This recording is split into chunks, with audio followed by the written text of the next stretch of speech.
నీ జీవితం పట్ల దేవుని యొక్క చిత్తము, ఆయన ఉద్దేశము, ఆయన ప్రణాళిక తెలిసి ఉన్నట్లయితే అది భవిష్యత్తు పట్ల నువ్వు ధైర్యంగా వ్యవహరించటానికి ఆధారమవుతుంది.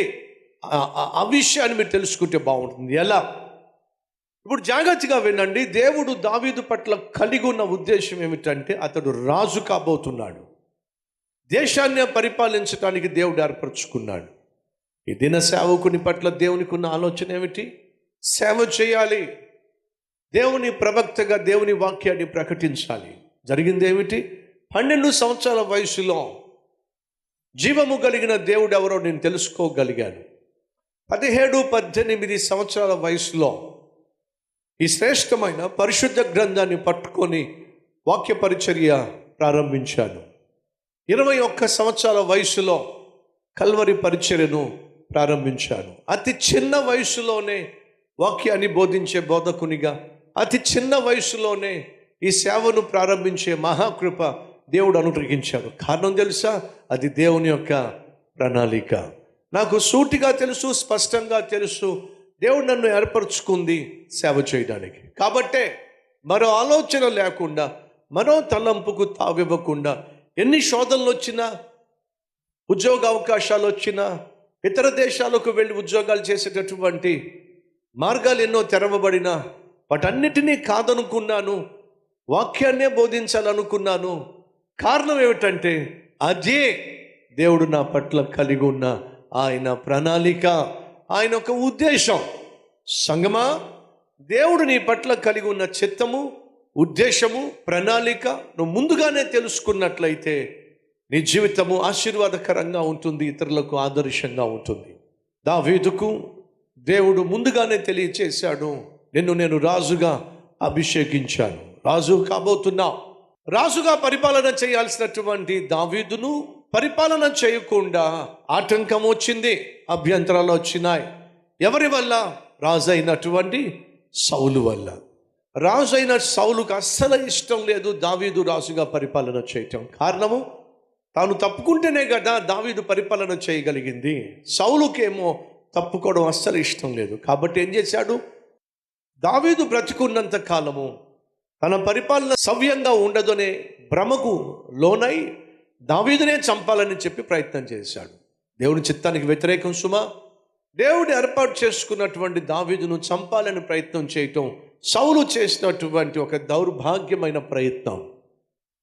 పరిపాలన పక్కన పెట్టేశాడు, ప్రజల క్షేమాన్ని పక్కన పెట్టేశాడు, దావీదు మీద పగ పట్టేశాడు, దావీదునే చంపాలని పన్నాగం పన్నాడు. 10 సంవత్సరాల పాటు, సుమారు 10 సంవత్సరాల పాటు పరిపాలన పక్కన పెట్టేసి పగతో నిండిపోయిన సౌలు దావీదును చంపాలనే ప్రయత్నం చేశాడు. దావీదుకు ఒకటి తెలుసు, సౌలు నన్ను తరుముతున్నప్పటికీ, నన్ను చంపాలని ప్రయత్నం చేస్తున్నప్పటికీ ఏదో ఒక రోజు మాత్రం ఖచ్చితంగా నేను ఈ దేశాన్ని పరిపాలించే రాజునవుతాను అని ఖచ్చితంగా నమ్మాడు. కానీ సౌలు యొక్క పగ, సౌలు యొక్క పన్నాగము, సౌలు చంపాలి అనేటటువంటి ఆలోచన తీవ్ర స్థాయికి చేరినప్పుడు అరణ్యంలో తిరిగి తిరిగి తిరిగి తిరిగి ఆకలికి అలమటించిపోతూ, ఉండడానికి సరైనటువంటి స్థావరము లేక, పరిపాలన చేయవలసిన వాడు అరణ్యంలో పారిపోవాల్సి వచ్చినప్పుడు, పస్తుండాల్సి వచ్చినప్పుడు, పడుకోవడానికి కూడా స్థలం లేనప్పుడు, ఇక నా వల్ల కాదు అని చెప్పి దావీదు ఒక తప్పు చేశాడు, ఒక తప్పుడు నిర్ణయం తీసుకున్నాడు. ఏమిటి ఆ తప్పుడు నిర్ణయం అంటే, దేవుని ఆశ్రయించవలసిన దావీదు కాస్త ఫిలిష్తీయుల దేశానికి వెళ్ళిపోయాడు. అకీషు అనేటటువంటి రాజు దగ్గర ఆశ్రయం పొందుకున్నాడు. కానీ బైబిల్ సెలవిస్తుంది, మనుషులను ఆశ్రయించుట కంటే, రాజులను ఆశ్రయించుట కంటే యెహోవాను ఆశ్రయించుట మేలు. ఇది వాస్తవం. కానీ దావీదు సౌలు యొక్క తీవ్రమైనటువంటి ద్వేషము వల్ల వృద్ధస్తమాను తనను చంపడానికి తిరుగుతున్నాడు. కాబట్టి ఏదో ఒక రోజు నేను సౌలుకు దొరికిపోతాను, సౌలు నన్ను చంపేస్తాడు అనే భ్రమకు లోనైపోయాడు. సహోదరి సహోదరులు దయచేసి వినండి. 6 100 100 6 దేవుడు నీ పట్ల కలిగి ఉన్న ఉద్దేశాన్ని, దేవుడు నీకు ఇచ్చిన వాగ్దానాన్ని ఖచ్చితంగా ఆయన నెరవేర్చి తీరతాడు. ఆ విషయాన్ని, ఆ వాస్తవాన్ని దావీదు విశ్వసించినప్పటికీ కూడా సౌలు యొక్క పన్నాగము, పగదు తట్టుకోలేక ఆఖరికి పారిపోయాడు, మూల్యము చెల్లించాడు. వెళ్ళకూడని చోట్లకు వెళ్ళి ఆశ్రయించకూడనటువంటి రాజును ఆశ్రయించి దేవుని చిత్తానికి వ్యతిరేకంగా అఘోరించి దావీదు ఆఖరికి తన కుటుంబాన్ని పోగొట్టుకున్నాడు, తన ఆస్తిపాస్తులను పోగొట్టుకున్నాడు, మనశ్శాంతిని పోగొట్టుకున్నాడు, సమాధానం పోగొట్టుకున్నాడు. ఆఖరికి దేవుని పాదాలు పట్టుకున్నాడు, కనికరము కోరుకున్నాడు. దేవుడు కనికరించాడు, పోగొట్టుకున్న సమస్తాన్ని తిరిగి ఇచ్చేశాడు. ఎప్పుడైతే దావీదు తన తప్పు తెలుసుకుని దేవుని పాదాలు పట్టుకున్నాడో ఈ లోపల వార్త వచ్చేసిందే. ఏమిటి ఆ వార్త?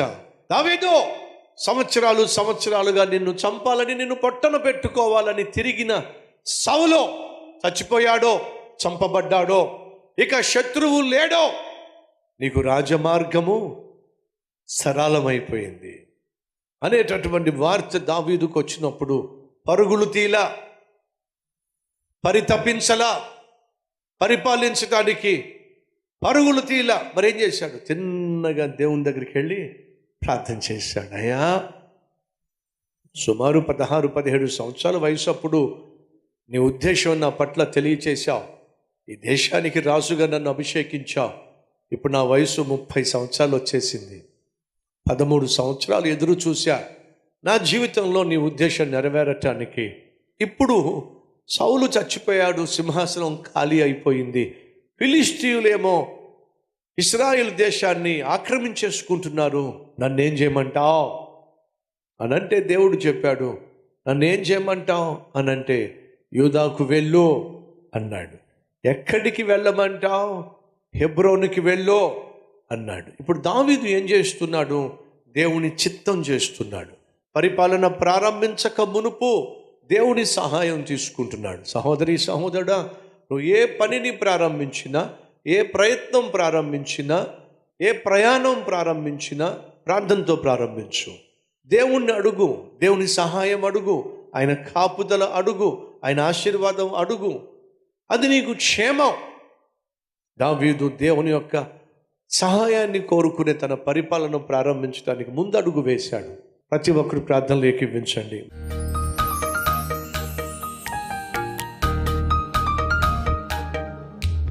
మహాపరిశుద్ధుడు అయిన ప్రేమ కలిగిన తండ్రి, మా జీవితంలో నీ చిత్తము జరిగించాలని నువ్వు ఆశించినప్పుడు అడ్డుపడే సైతాను తన ప్రయత్నాలు తను చేస్తాడని, నువ్వు మమ్మల్ని ఆశీర్వదించిన తరువాత కూడా ఆశీర్వాదాలు అనుభవించకుండా సైతాను చేస్తాడని, దానికి ప్రతిగా మేము చేయాల్సింది ప్రార్థనని, ప్రార్థన ద్వారా సైతాను తంత్రాలను మేము బంధించాలని, ఫలితంగా నీ ఆశీర్వాదం మేము అనుభవించాలని నేర్పించిన ఈ విలువైన పాఠాన్ని మేము అర్థం చేసుకొని ప్రార్థనా జీవితానికి నాయనా మేము తగినటువంటి విలువనిచ్చి ప్రార్థనతోనే మా దినాన్ని, మా పనిని, మా ప్రయాణాన్ని, మా పరిచర్యను, మా ప్రయత్నాలను ప్రారంభించే కృప దయచేయండి. యేసు నామం పేరట వేడుకుంటున్నాం తండ్రి, ఆమేన్.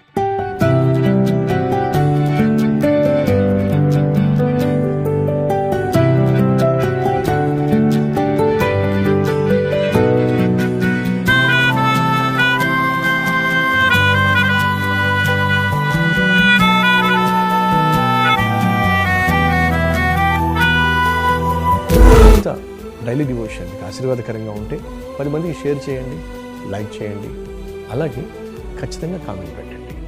మళ్ళీ రేపు ఇదే సమయంలో మరొక అద్భుతమైన డైలీ డివోషన్ మీ ముందుకు రాబోతున్నాను.